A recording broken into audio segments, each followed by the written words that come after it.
The tribe of Levi had a unique role to play in the Jewish community, as a result of which they were not permitted to own land or to share in the spoils of war, which is why in this week's parasha, when we see what happens after the war against Midian and the fact that the Kohanim and the Levim do get some of the spoils, that raises a series of questions about the halachic status of those wars and of the Levim, and we're going to have to revisit how we understand the war of Midian and how we understand the specific role of the Levim and the lesson for us. So, there's a description of two wars of the Jewish people against other nations. The first is the battle against Midian after Bilam sent their daughters to seduce the Jewish men. And that's where the Torah tells us how the war actually played out in practice. Whereas the second war that is described in the sixth parasha is that parasha is speaking in the future tense about a war that will happen, and that is Shekivish Eretz Yisrael, about the conquest of Israel. And a little bit more specifically, that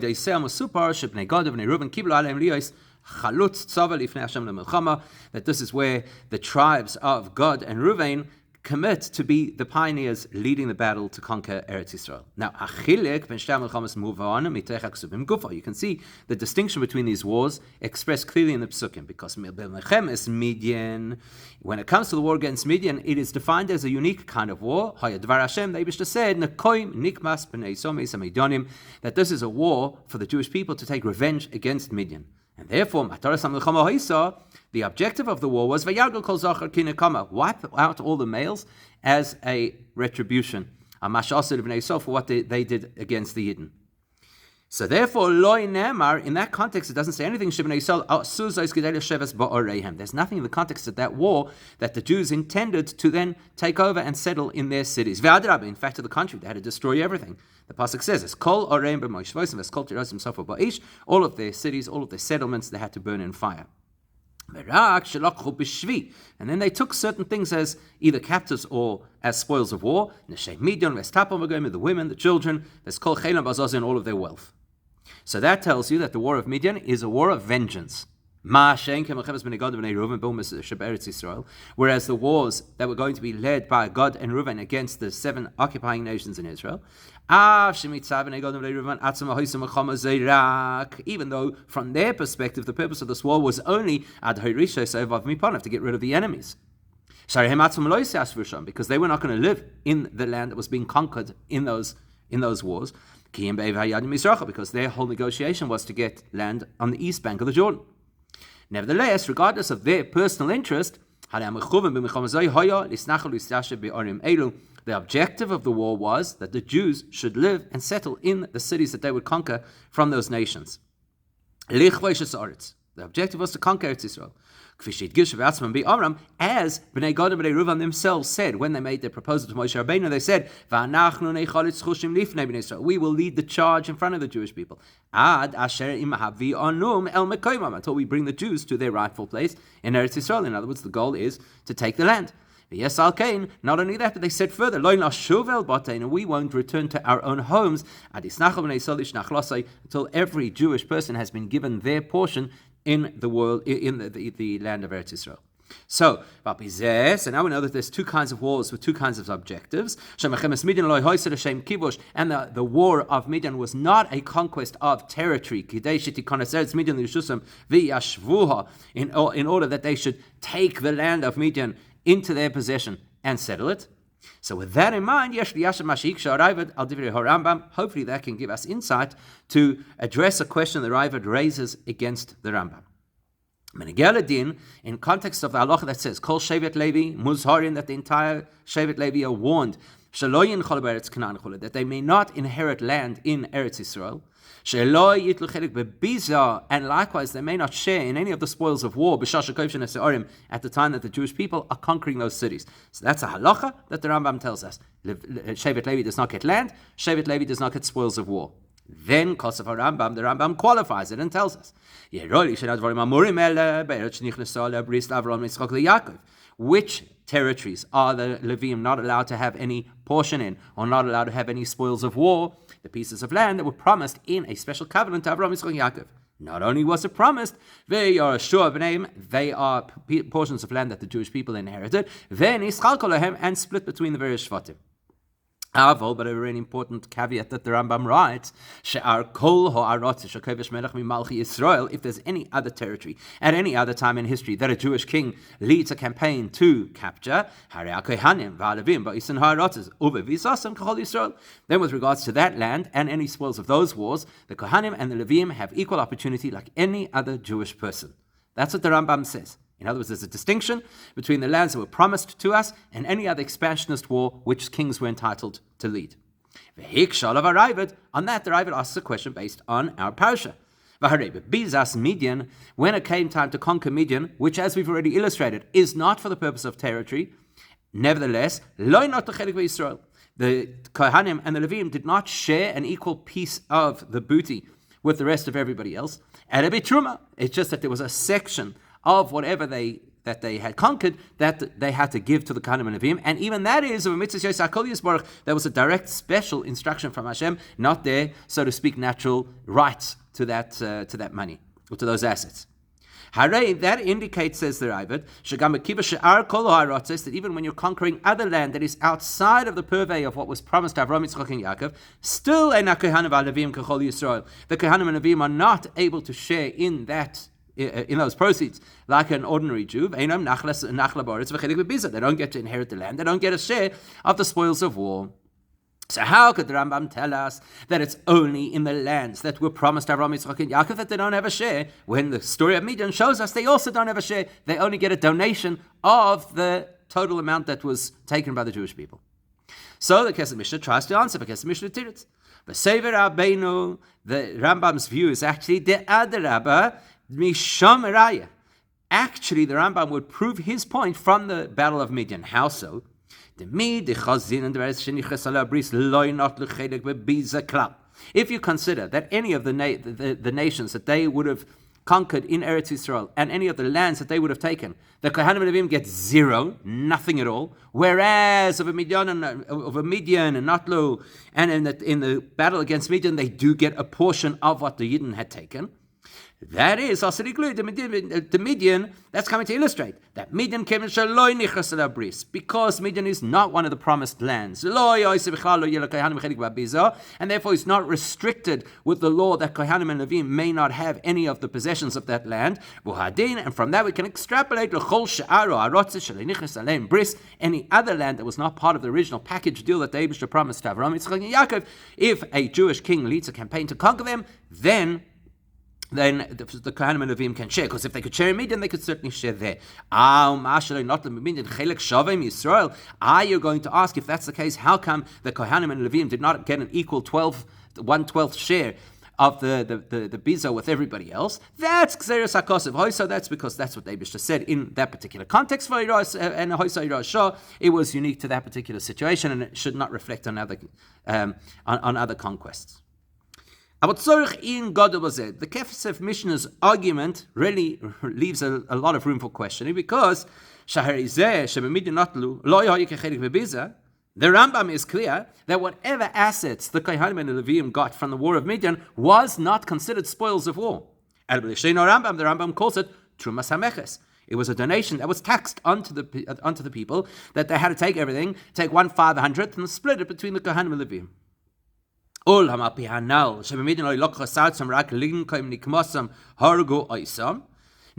if you go back to what we said right at the beginning, which is that the war against Midian is an unusual war, which has nothing to do with territory and only vengeance against them for what they did to us, move on that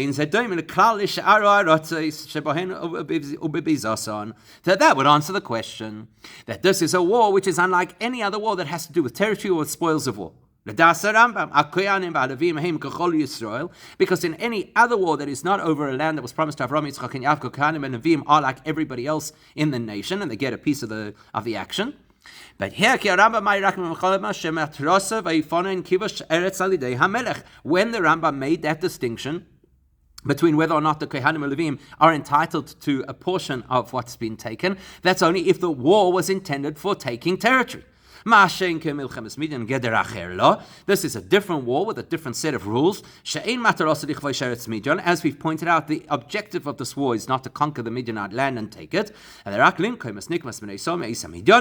objective is to take vengeance against Midian, and therefore the nature of what happens to the Kohanim and Levim vis-a-vis the spoils of this war is unique and cannot be applied to any other circumstance, because this is a unique war that has nothing to do with territory. So based on our distinction between the war of Midian and other wars, we can answer the Ravid's contention against the Rambam. Except, there is one other question, and that is, if you look further, there's a halacha that the Rambam teaches us from this war that seems to indicate this was also a war of territory. So Rambam tells us a general rule of war, which is, when the Jewish army besieges a city in order to take it, in other words, that's a territorial war. You may not surround it from all four sides, but you leave one side open, and you leave that open for people who want to flee. And you leave it open for those people who want to save their own lives. Where do we learn that from? Shenemar, Vayitzbu al Midian, Kashatziv Hashem as Moshe. The way that they went to war against Midian is as the Eibishter instructed, and our tradition is that the instruction of how to do this war was leave them a section where they could escape. Okay? That seems to indicate at face value the way that the Rambam has positioned this seems to indicate pretty clearly that the Rambam believes the war against Midian was a war to take territory, letafsa, to grab the city, to conquer it. If you're going to say, as we originally proposed, that the only reason they went to war against Midian was only for vengeance, and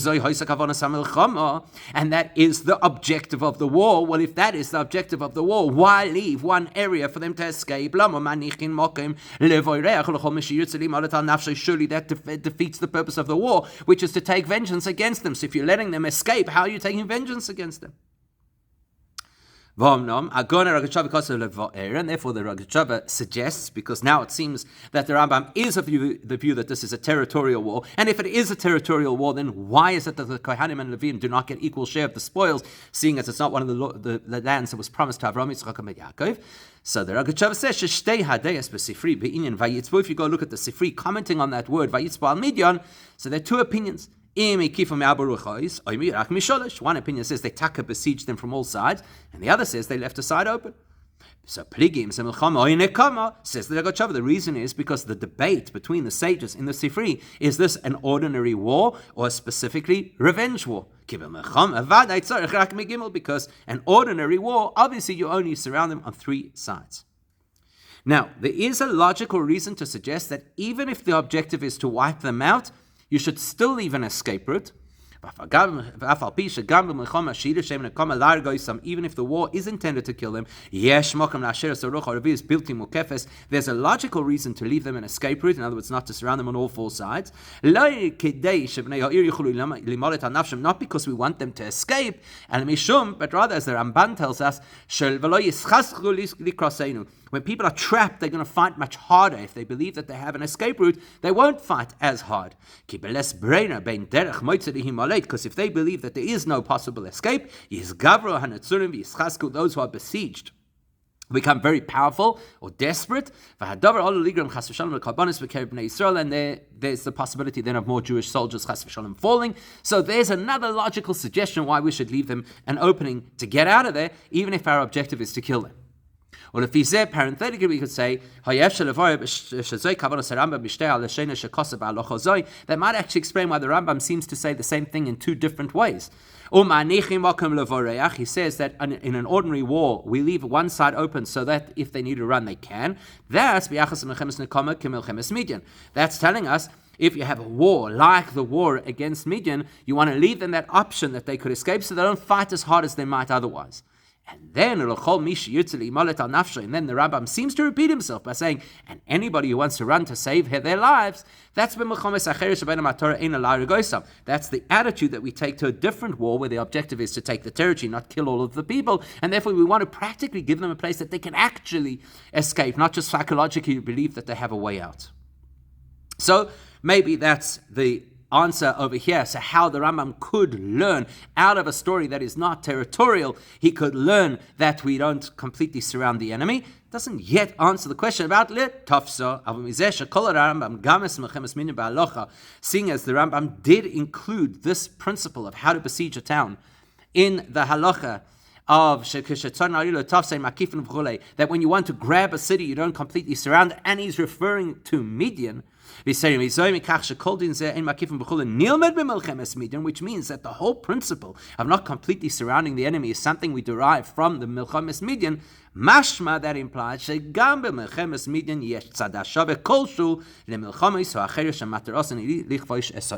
Rambam would not just willy-nilly make a link between the war of Midian and the fact that there's a principle, don't besiege your enemy completely, unless there was some kind of similarity, which means, besides the obvious, which is that Milchemes Midian is to destroy an enemy, there is also an element, an aspect of Milchemes Midian, which is similar to the principle of grabbing territory, and we need to understand what it is. And if there's an element which is similar to grabbing territory, then the Kohanim and Levim should be allowed to have a Chelek Babizal like everybody else, and they don't in that case. The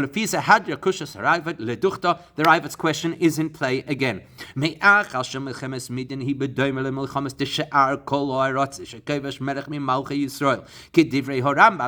the Rambam has spoken of the war of Midian as a war to grab cities, that implies that it is a war for territory, and it's not territory that was promised Avraham, Yitzchak, and Yaakov. In that case, the Kohanim and the Levim should share equally in the spoils of war. Why is that not the case? Why do the Kohanim and Levim only get a fractional piece of the action?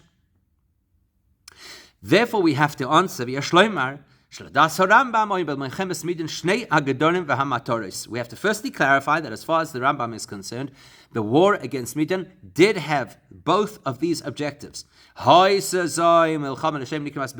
was first and foremost a war to exact vengeance against the Midianites. Simultaneously, there was an aspect of it which is conquest. Where do you see that? And this conquest is similar to territorial conquest of any king that looks to expand Eretz Yisrael because there's economic need or whatever the case is. But where do you see conquest in this war? The Torah does not tell us that they took any of the land or any of the cities. There's nothing in the Psukim that tell us that the Jews took territory from Midian. But the Rambam does tell us because of that, seeing as the Torah describes that they took all their wives and all of their children and all of their flocks and all of their cattle and all of their money. They took all of the potential souls of war, spoils of war that were possible. And Moshe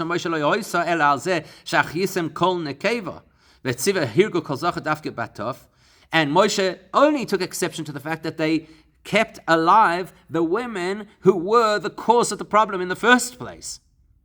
Now, this is an unusual war of vengeance because we have precedent of a war of vengeance, which is this is completely different to what happened in the war against Amalek. There, it was complete annihilation that Hashem told them.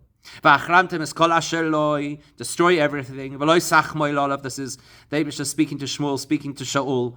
Don't have any compassion. You gotta kill men, women, all the way to the youngest children, every animal. So when you compare the Milchemes Midian to the war against Amalek, yes, Milchemes Midian is about exacting vengeance, but it's not annihilation. We're not wiping everybody out.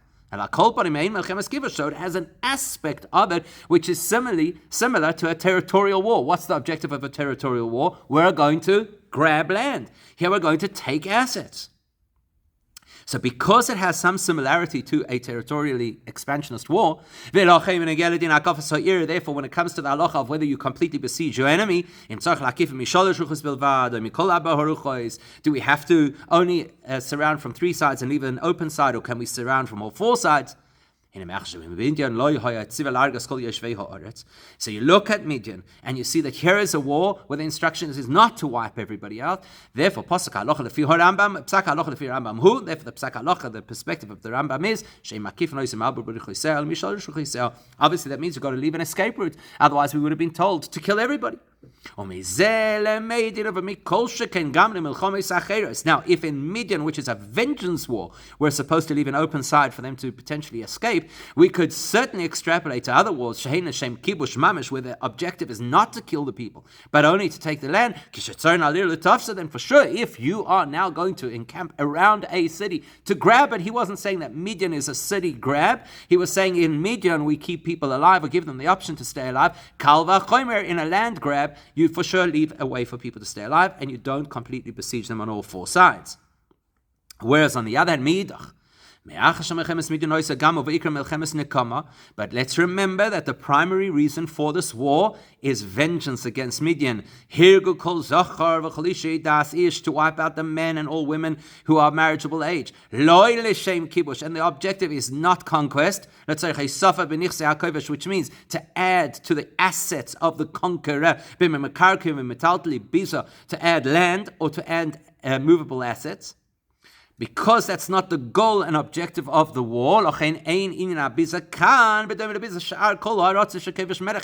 the nature of how the spoils of this war will work is different to the nature of how the spoils of a war that was intended to get assets will work. That in those wars where the objective is to enrich the nation, the Kohanim and Levim deserve to be equally enriched. That is not the objective of this war. Therefore, all they get is a token amount of the spoils of war.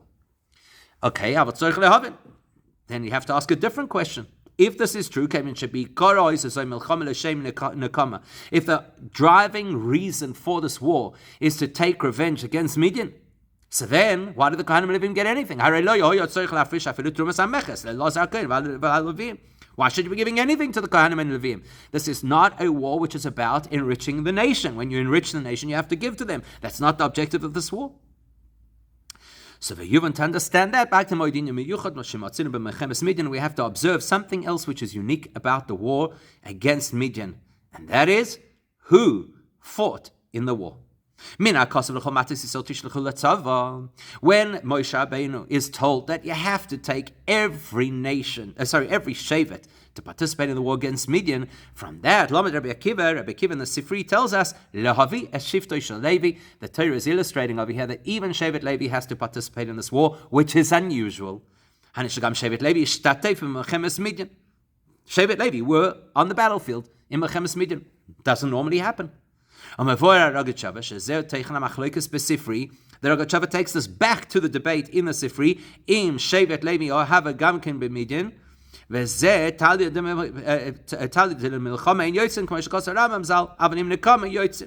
So, what's the debate? Whether Shevet Levi was? So Rabbi Akiva is of the view that Shevet Levi was included in this war. Why? Because Rabbi Akiva is coming from the view that this is a vengeance war, and therefore every Jew has to participate. Whereas the other Deos in Sifri say that the Shevet Levi was not included because this was a territorial war, and Shevet Levi do not participate in these things. Now, we've got to understand what's the reason that Shevet Levi have this exemption from war.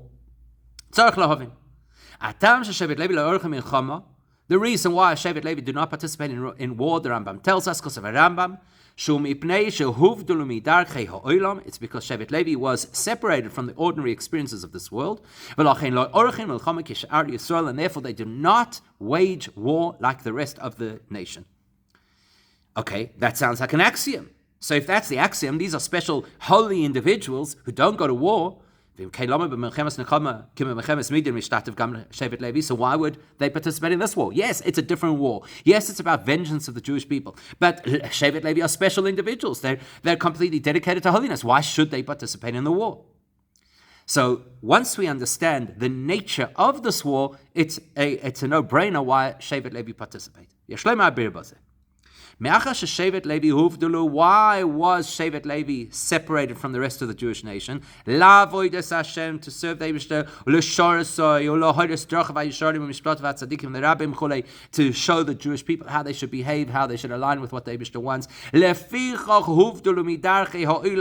That's why they were separated from the ordinary behaviors and goings on of the nation. And Hashem, they were considered the Eibishter's army. The Eibishter's army. Then if this is the Eibishter's war, who else should be fighting? So let's say there's a war, and the goal of the war is not to grab or to expand land, which is what ordinary wars are for. So there's the potential that the war may also have a bearing on the Shevet Levi. If there's a war which is connected to the Eibishter, seeing as Shevet Levi are the Eibishter's army, they also, specifically Shevet Levi, should and must participate. So let's put that into our context. Melchemes Midian oisa loseis nikmas Hashem b'Midian. The pasuk tells us the goal of this war against Midian was to take the Eibishter's vengeance against Midian. Which means that the parameters of this war, the theme, the nature of this war is Shemidian oimeid keneged HaKadosh Baruch Hu keneged Hashem. That Midian is interfering with the Eibishter, so to speak, in the Eibishter's way. Remember that in Chassidus we say that Midian is the whole concept of strife and unnecessary hatred, which is a barrier to Kedusha. So if Midian are an impediment to Elikus, then the Eibishter's army, which is Shevet Levi, certainly have to involve themselves in this war. Who else is supposed to execute the Eibishter's vengeance, if not his army? That would explain why, after this war, the Eibishter instructs that there has to be a portion, a dedication of spoils that go to Elazar, to the Kohen, and then to the Levim. There's now another smaller portion that's divided to the Levim. Here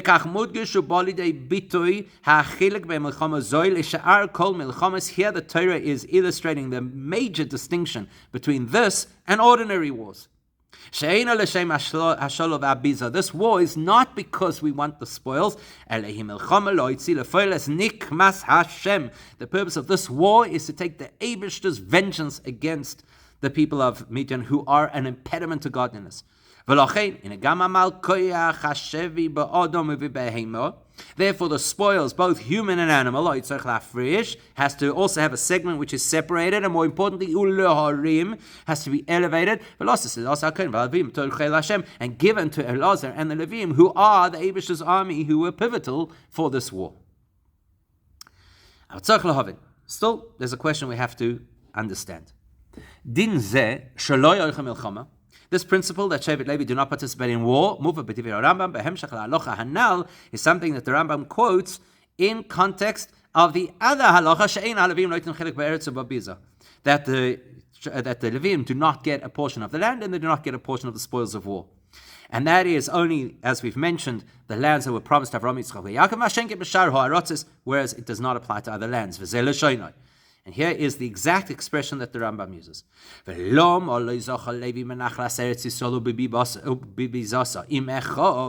Why does Shevet Levi not get a portion of the land or the spoils of war together with the other Shvatim?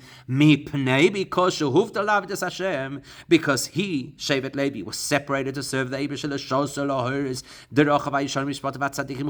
and to guide the Jewish people to follow the correct path. Therefore, because of their unique role in the community, they were separated from the ordinary behavior of life, which means they don't go to war, and they don't inherit the land, and they, through their own efforts, do not earn, so to speak, assets for themselves. Now, listening to how the Rambam says it, we say the Divrei Rambam Mashma, sounds like this is linked. The two halachas, that they do not participate in war, and they do not inherit the land, sounds like they're completely linked, which means the one is dependent on the other. Okay, we saved the Varavas. You'll see in the end of what the Rambam says. He puts it all together. Therefore, they were separated. And they don't go to war and they don't inherit. Now, if you follow that logic, when they're conquering any of the other lands that were not part of the bris to Avraham, Yitzchak, Yaakov,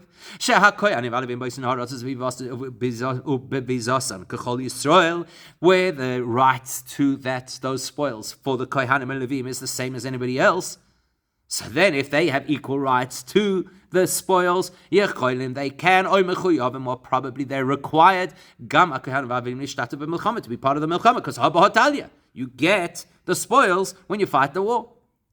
Now that makes no sense. We said the reason that the Kohanim and Levim participate in this war against Midian is because it's the Eibishter's war and they're the Eibishter's soldiers. Why would they participate in a war which is purely just to increase the economy? And at Hashem Kibush, where the objective is conquest? What's the link between Shevet Levi and those wars? His explanation is very powerful. And we'll pick up the message in the words that the Rambam has apparently added to his commentary. The Rambam says the only time they have no rights is first, he tells us that the Kohanim and Levim do not get either inheritance or spoils if the land was part of the covenant of Avraham, Yitzchak, and Yaakov. But he doesn't stop there. Then he says, "V'yashua b'neihem," and it's land that their descendants inherited. And he doesn't stop there. He says, "V'nischal kolehem," and it was divided up between them. Why do we need all that information? Why do I need all of this information?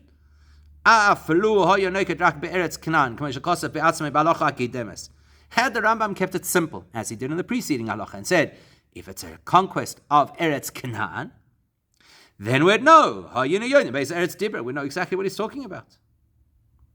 And even if there's a reason the Rambam specifically wants to link Eretz Yisrael to Avraham, Yitzchak, and Yaakov, because that's how we get Sheyarshua B'tur B'neim, that's how we inherited it, because we're their descendants. It's okay. He could have said the land that is given to Avraham, those wars, the Levim do not participate. That Nachlo, they don't get. It's actually an expression the Rambam uses elsewhere. So what new insight does all this detail give us? Not only is it the land of Avraham, Yitzchak, and Yaakov, but it's with a bris. And then all the other information. The descendants inherited it. And it was split up between them. Shleimer Hezber, the explanation is Biloshen Zoimud Geshes as Boras Achilik Ben Arich Nichusale Bris. Ovein Shar Hoarotz Shekevish Melech. The Rambam used all of that language to help us clarify what the major distinction is between land that was promised to Avraham, Yitzchak, and Yaakov and land that a Jewish king chooses to go out and conquer. Eretz Yisrael, he Eretz Nivdeles Mishar Hoarotzes Meikara Av Koidem HaMilchama. The nature of Eretz Yisrael is, it is intrinsically distinct from every other piece of land on earth, even before we get anywhere close to it. How so? Because there's a holy covenant, an eternal covenant between the Eibishter and the Avos, that this land belongs to us. And from that moment and on, Eretz Yisrael has a fundamental intrinsic link to us, the heirs to Eretz Yisrael, even before we step foot on it. That's exactly what a covenant is. Where the two people making the pact pass through two split elements which are supposed to represent the two sides of the covenant. So effectively they're walking through two halves of an animal, means they're walking through something that is effectively one to show that they are now one. And this is a bris which is Im Avram, Yitzchak, Yaakov. So the bris, the covenant is in place. The intrinsic relationship we have with Eretz Yisrael is there, it's indelible, it's from the beginning of time. How do we practically access it? We've got to inherit it, we've got to split it up between us. We don't have to create a new set of rights to Eretz Yisrael. It's already ours, we've just got to split it up between us. And this piece of land called Eretz Yisrael was given to us not only through 7 years of conquest, removing the occupying nations, but in order for the land to be ours, there had to be 7 years of apportioning the correct pieces of land to the correct members of each shevet.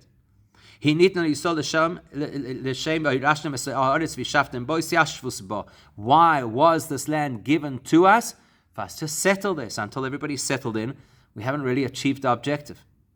So if that whole purpose of this conquest is to uncover our intrinsic relationship with the Jewish land, and then to, so to speak, settle there, Shevet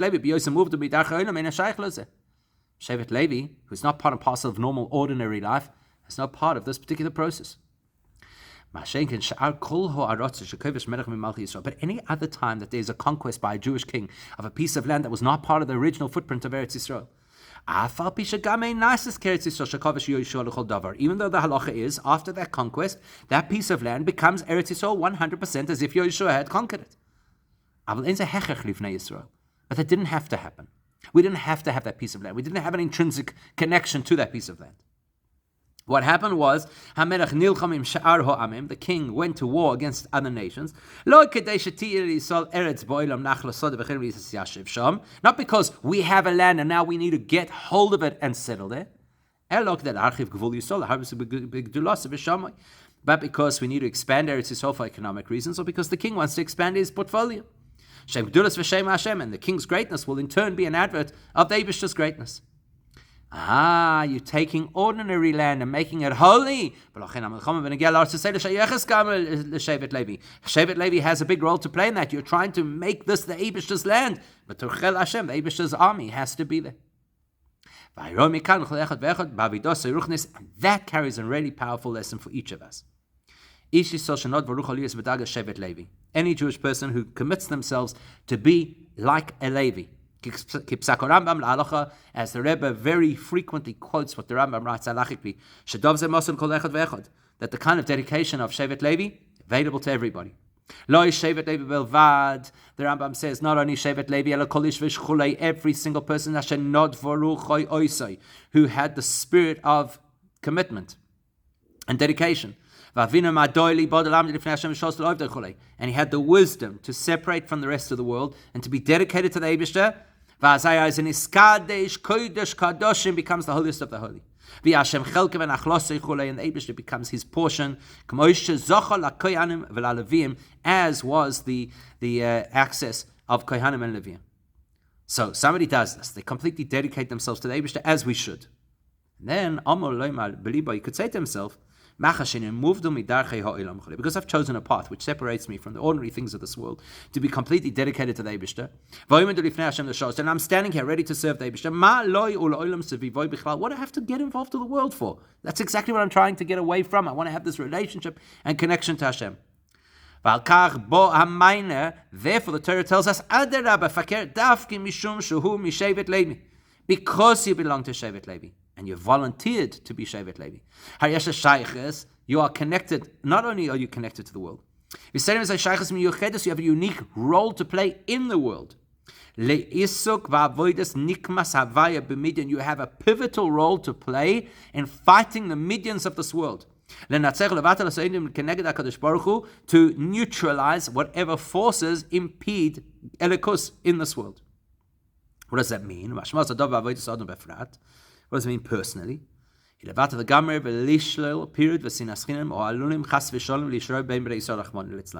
means that the Levi's primary objective is get rid of the unfortunate and baseless hatred that exists sometimes in the Jewish community, which was the direct cause of the Churban Beis Hamikdash and the fact that we're in Golus now. So therefore, if you're Chel Hashem, if you're the Eibishter's army, if you've dedicated yourself Kodesh Kadoshim to be like a Levi, then you have a tremendous responsibility to engender great and even baseless love within the Jewish community. Kol b'nei Yisrael, everybody. And not only to conquer the problem of the divide in the Jewish community, but to make it settled, kibush v'chiluk. It's got to become part and parcel of their real life. That is linked to the fact that the Eibishter is one, and that links the Jewish people to the Eibishter who is one. And one step beyond that. Person could say, you know what, okay, so I'll work within the framework of the Jewish people, and I'll work on things which are related to Judaism, Torah mitzvahs. So therefore the Torah gives us a lesson. That the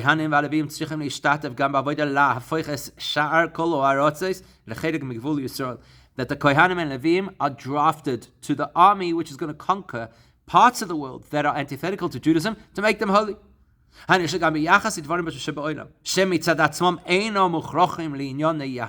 means practically even those elements of existence of life that are not fundamental in order to be Jewish. So the things you need for tefillin or mezuzahs or kashrus, etc.